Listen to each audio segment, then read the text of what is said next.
Hello guys, the depth queen स्वागत करती है अपने डार्क डेप्थ वर्ल्ड में। और आज मैं आप लोगों के सामने लेकर आई हूँ एक फैमिली मेलोड्रामा फिल्म जिसका नाम था अपने पराए, जो कि आई थी 1980 में। ये एक तरीके की एक और अंडररेटेड फैमिली मूवी है जिसे बनाया था बासु चैटर्जी ने, और ये एक बंगाली नॉवल से इंस्पायर थी। और इसका जो म्यूज़िक था वो दिया था बप्पी लहरी जी ने। और इस फिल्म में थे गिरीश कर्नाड, अमोल पालेकर और उत्पल दत्त।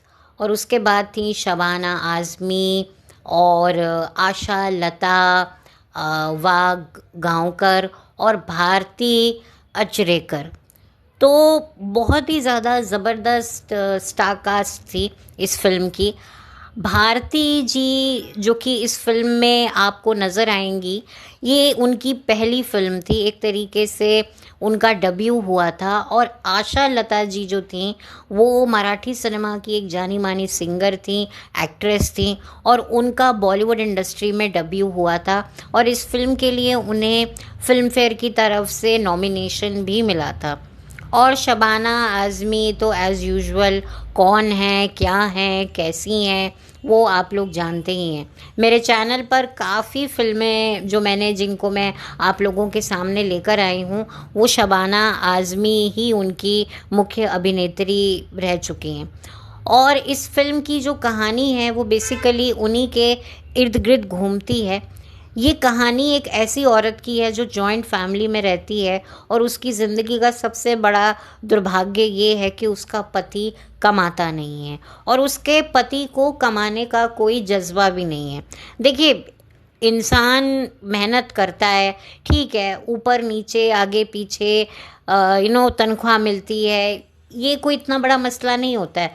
लेकिन जब तक कोई इंसान के अंदर कुछ कर गुजरने का जब तक जुनून नहीं होता ना, एक लिमिट तक, मैं ये नहीं कह रही कि इतना जुनून भर जाए इंसान का कि वो खुद को ही, खुद की ज़िंदगी को ही ख़त्म कर ले, ऐसा जुनून नहीं चाहिए। बट एक वो होता है कि भाई मैं अपने पैरों पे खड़ा हूँ, मेरा परिवार है, मेरी पत्नी है, बच्चे हैं, मेरी शादी हो चुकी है, जिम्मेदारियाँ हैं, उसके बावजूद भी अपनी जिम्मेदारियों को सीरियसली ना लेना एक मर्द की सबसे बड़ी कमज़ोरी उसकी तो इतनी नहीं होती, उससे ज़्यादा उसकी पत्नी की होती है। और अपने पति को ना कमाते देखकर हर औरत, चाहे वो वर्किंग हो चाहे वो वर्किंग ना हो, स्पेशली जो वर्किंग नहीं भी होती है ना, उनकी ज़िंदगी तो और खस्ता हो जाती है, क्योंकि अपने छोटे छोटे मासूम जो शौक़ होते हैं ना, वो भी पूरा नहीं कर पाती हैं। जैसे तैसे वो गुजारा कर ही रही होती हैं, लेकिन जब उनके बच्चे हो जाते हैं तब अपने बच्चों को छोटी छोटी चीज़ों के लिए तरसता देखकर एक औरत को कभी अच्छा नहीं लगता। वो कहती है कि चलो मैं तो नहीं कुछ, मुझे तो कुछ नहीं मिला, पर मेरे बच्चों को तो मिले। और फिर वही वाली बात है कि पहले के ज़माने की औरतें जैसे तैसे करके गुजारा कर लेती थीं। कुछ औरतें तो घर से ही कोई काम कर लेती थीं और कुछ औरतें घर से बाहर निकल कर काम करती थीं। लेकिन इससे क्या होता था कि उनकी जो नज़र में उनके पति के लिए जो इज़्ज़त है ना, वो कम होती ही रहती है।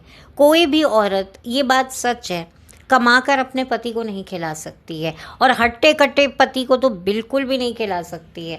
और ये बहुत बड़ी बात होती है।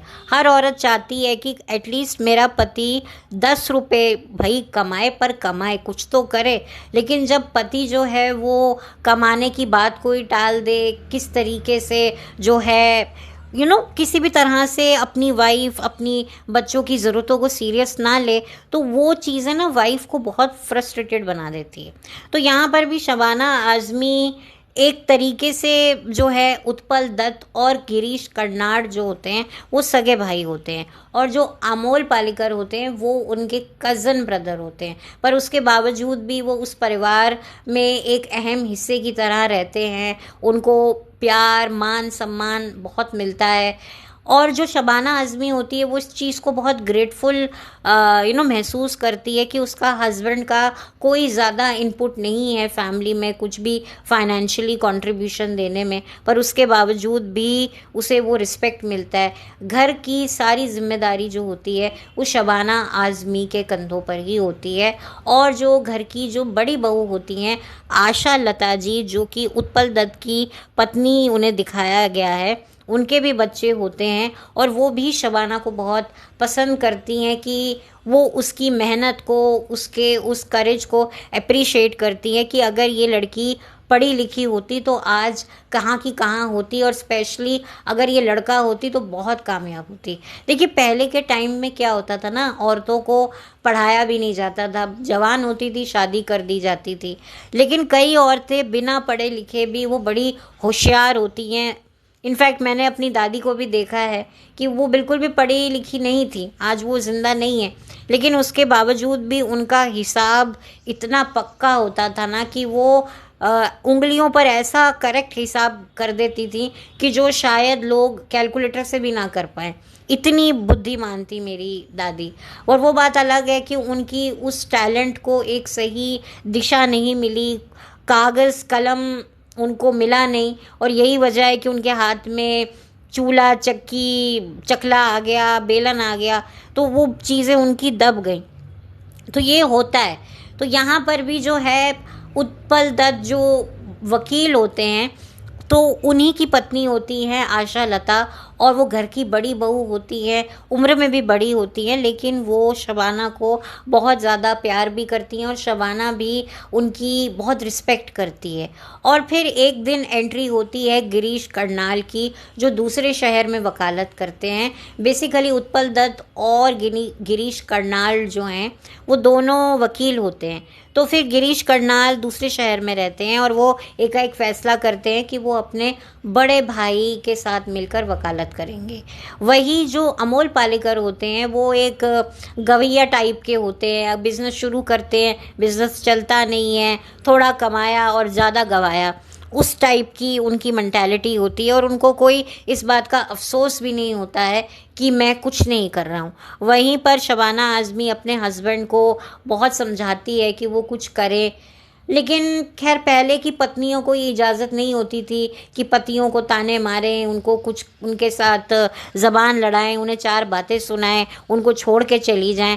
पहले इस तरह के रिवाज तो होते नहीं थे, पर फिर भी इस तरह की सिचुएशन को भी शबाना बहुत ही उससे हैंडल करती हैं, समझदारी से हैंडल करती हैं, और अपने पति की नाकामयाबी को वो खुद से भरपाई करने की कोशिश करती हैं, घर के कामों में बढ़ चढ़कर हिस्सा लेने की। देखिए यहाँ पर ना मैंने दो टाइप की औरतें अपनी ज़िंदगी में देखी हैं। एक ऐसी औरतें भी देखी हैं जिनके पति नहीं कमाते हैं और उसके बाद उनको जो उनकी जेठानियाँ बहुत दबाती हैं, और ऐसी भी मैंने देवरानी देखी है जिसका पति बहुत यंग एज में अपना खुद का एक इंडिपेंडेंट बिजनेस करने के बावजूद भी उसकी जो जेठानी होती है वो जेलसी के मारे उसको दबाती है।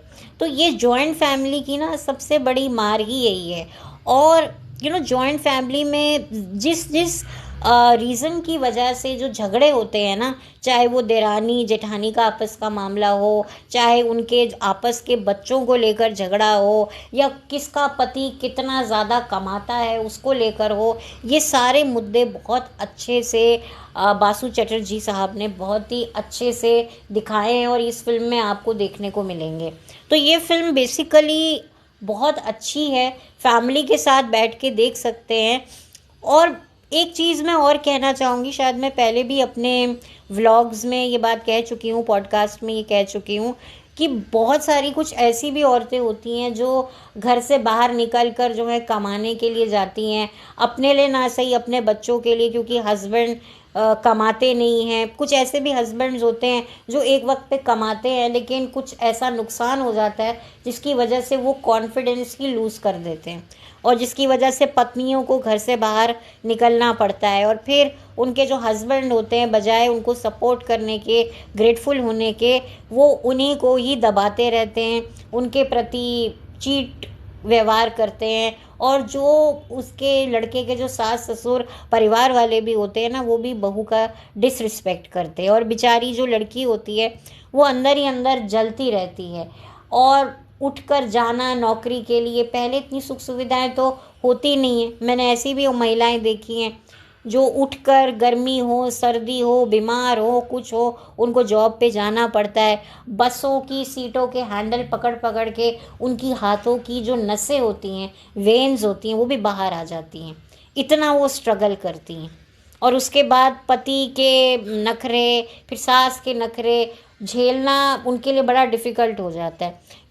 वो बात अलग है कि कुछ औरतें इतना बड़ा स्टेप नहीं ले पाती हैं, कहीं इतनी डर जाती हैं, या उनको लगता है कि बच्चों का क्या होगा, या जितना अपने बच्चों का मेरा हक मारा जाएगा, क्योंकि अगर मैं चली गई बच्चा लेके तो मेरे बच्चों को हिस्सा नहीं मिलेगा। बहुत सारे रीजंस की वजह से औरतें कॉम्प्रोमाइज़ करती हैं। और शायद यही वजह है कि औरतें आजकल जो हैं वो इंडिपेंडेंट हो रही हैं। वो कहती हैं हम कुछ भी करें, पति कमाए या ना कमाए, फिर भी हमें इंडिपेंडेंट होना है। और ये एक तरीके से सही भी है। और वो भी एक बात सही है कि भाई वो औरतें भले ही कमाती हों, लेकिन उसके बावजूद भी वो ये ख्वाहिश रखती हैं कि उनके पति उन पर खर्चा करें, उनको पॉकेट मनी दें। तो ये भी एक मसला अब धीरे धीरे बढ़ने लगा है। हम कितनी भी बात कर लें इक्वालिटी की कि भाई पति का पैसा पति का, वाइफ का पैसा वाइफ का, ऐसा नहीं होता है। हर वाइफ चाहती है कि जो मैं अर्न करती हूँ वो मैं अपने पास रखूँ, और जो पति अर्न करता है वो मुझे दे, मेरे पास रखवाए, मुझे दे, मेरे बाद बच्चों का, फिर पति का, इस तरीके से वो ये रखती है।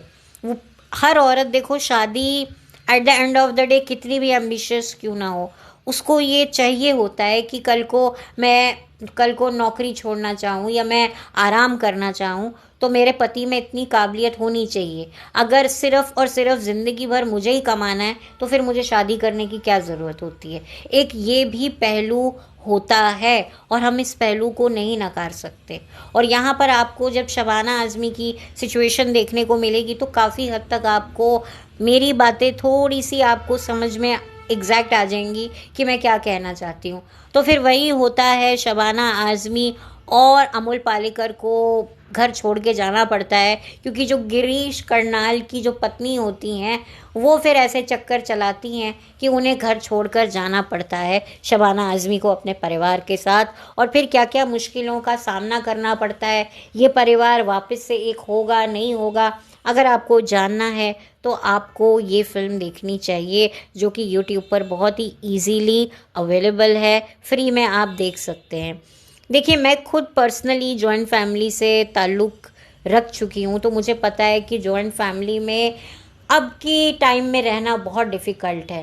पहले एक ज़माना होता था जब जॉइंट फैमिलीज़ बहुत हंसी खुशी प्यार से रहती थी, बट धीरे धीरे ज़माना बदला।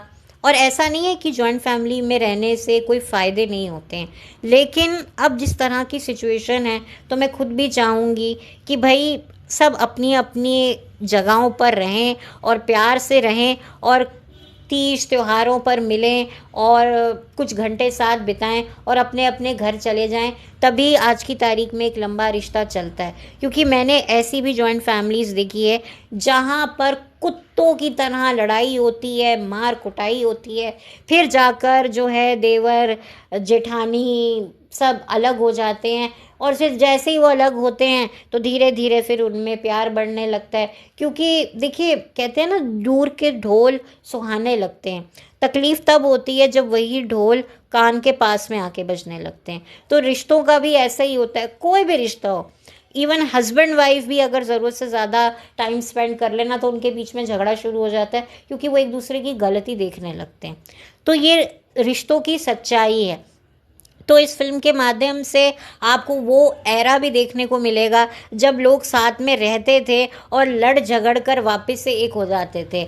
आजकल तो लड़ झगड़ कर लोग अलग ही हो जाते हैं, क्योंकि लोगों के मन इतने कमज़ोर हैं कि छोटी छोटी बात पे मत भेद नहीं बल्कि मन भेद हो जाते हैं। मन भेद यानी कि मन टूटना, उसको मन भेद कहते हैं। और जब मन भेद हो जाता है तब साथ रहना बहुत मुश्किल होता है। तो खैर ये फ़िल्म आप इंजॉय कर सकते हैं। और मैं किसी की भी एक्टिंग को क्या बोलूँ, मैं जहाँ तक बात करूँ भारती जी की, उन्होंने जो है एक तरीके से बॉलीवुड में इसी फ़िल्म के साथ में जो है अपना स्टार्ट किया था।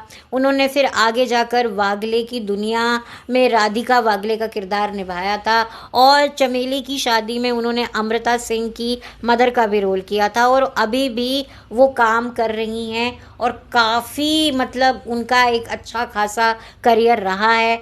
अगर मैं बात करूं आशा लता जी के बारे में, तो आशा लता जी अब इस दुनिया में नहीं रही हैं, उनकी डेथ हो चुकी है। आशा लता जी ने इसके बाद वो 7 दिन नाम की फ़िल्म में भी काम किया था, जिसमें पद्मिनी कोल्हापुरी, अनिल कपूर और नसीरुद्दीन शाह थे।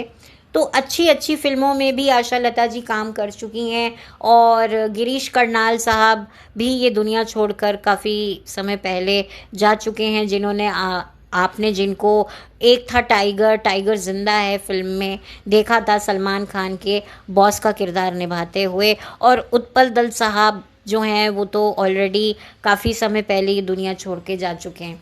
तो बहुत ही अच्छे किरदारों से सजी ये फ़िल्म है। देखिए कोई भी फ़िल्म जो है ना तब तक अच्छी नहीं बन सकती है जब तक उसमें दमदार परफॉर्मेंस ना हो, अच्छी राइटिंग ना हो, अच्छा स्क्रीन प्ले ना हो। और ये फ़िल्म आपको अगर आप देखेंगे ना, तो कहीं ना कहीं आपको लगेगा कि अरे ये हमारी ही घर की कहानी थी, क्योंकि जो पुरानी जनरेशन है वो सारी की सारी जॉइंट फैमिली से है, तो कहीं ना कहीं वो कनेक्ट कर पाएगी। तो आप ये फ़िल्म अपनी फैमिली के साथ बैठ के देख सकते हैं, एंजॉय कर सकते हैं, किस तरीके से देवरानी जेठानियों में झगड़े होते हैं बच्चों को लेकर कि तुमने मेरे बच्चे को क्यों डांट दिया, तुमने ये क्यों कर दिया, अरे ये तेरा पति तो कमाता नहीं है, मेरा पति कमाता है। ये सारे झगड़े जो बहुत ही अहम जड़ होता है एक जॉइंट फैमिली में दरार पैदा करने का, वो सारा का सारा आपको इस फिल्म में देखने को मिलेगा। और सबकी एक्टिंग लाजवाब है। अमोल पालेकर साहब ने बड़ा अच्छा अभिनय किया है। आपको इनको देखकर ये फीलिंग तो आएगी कि भैया ऐसा निकम्मा पति किसी को ना मिले। हर औरत को देखकर ये विचार ज़रूर आएगा, क्योंकि एक्टिंग इतनी ज़बरदस्त है। तो बहुत ही नेचुरल परफॉर्मेंसेस हैं और बहुत ही शानदार अभिनय है। तो खैर मैं बातों को बार बार रिपीट नहीं करूँगी, और अब मैं इस वीडियो को करती हूँ बंद। और एक तरीके से ये एक अंडररेटेड मूवी रही है, और मैं जानती हूँ कि बहुत सारे लोगों को इस फिल्म के बारे में पता ही नहीं होगा। और ये एक मेलोड्रामा है, एक अंडररेटेड मेलोड्रामा है।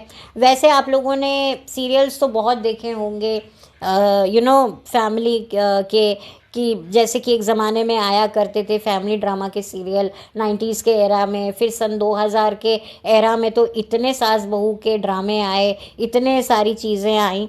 लेकिन एज अ फिल्म वो भी 1980 में आई हुई, तो उस टाइम के हिसाब से क्या कंडीशन हुआ करती थी एक फैमिली की, कैसे एक जॉइंट फैमिली में एडजस्टमेंट होते थे, कैसे लोग मिलजुल कर रहते थे, कैसे लड़ते थे, झगड़ते थे, साथ होते थे, फिर एक नहीं हो पाते थे, वो सारी बड़ी छोटी बातें आपको देखने को मिलेंगी। और 90s 80 का जो दौर है, यानी कि 80s का जो दशक है, उसमें आपको झांकने का एक बार फिर इस फिल्म के माध्यम से मौका मिलेगा। तो खैर चलती हूँ, लौट कर मिलती हूँ एक और नई वीडियो के साथ। तब तक के लिए थैंक यू सो मच।